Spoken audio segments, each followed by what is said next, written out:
चिंता से चतुराई घटे, दुख से घटे शरीर, पाप से धन लक्ष्मी घटे, कह गए दास कबीर। यह संत कबीर दास की जी का दोहा है।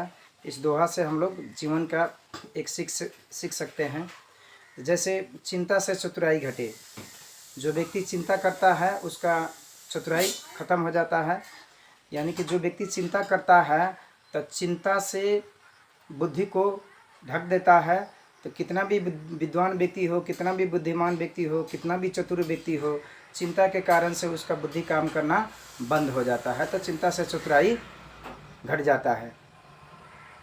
और चिंता से चतुराई घटे, दुख से घटे शरीर।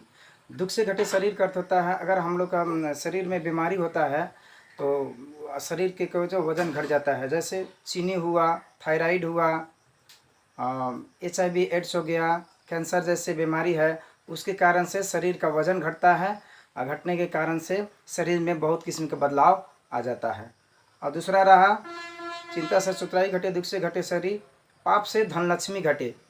पाप जो है जैसे झूठ बोलना, किसी को गालियाँ करना, अन्याय करना, अधर्म करना, चोरी करना, डकैती करना, लूटपाट करना, दूसरी का संपत्ति को हड़प लेना, ये पाप का कुछ लक्षण, ये पाप ऐसे कार्यों का हम लोग पाप कहते हैं। तो पाप से धन लक्ष्मी घट जाता है। जो व्यक्ति पाप करता है उससे उनका घर में सुख शांति समृद्धि नहीं रहता है, यानी कि वहाँ से लक्ष्मी का वास हट जाता है।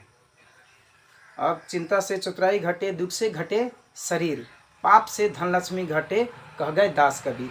ये जो चीज़ है जो दास कबीर जी ने कहा है, तो इस दोहा से हम लोग जीवन में एक सीख सकते हैं कि कभी भी किसी को दुख ना दे, कष्ट ना दे, परेशानी ना दे।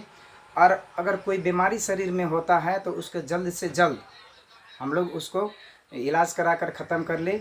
और चिंता तक ले जा सकता है। तो चिंता हर बीमारी का, हर दुख का जड़ है। इसीलिए अपने जीवन में कोई भी परिस्थिति है, दुख हो सुख हो, कोई भी परिस्थिति है, उसको सामना करने का प्रयास करें और चिंता से बाहर निकले, तभी जीवन सुखी हो सकता है।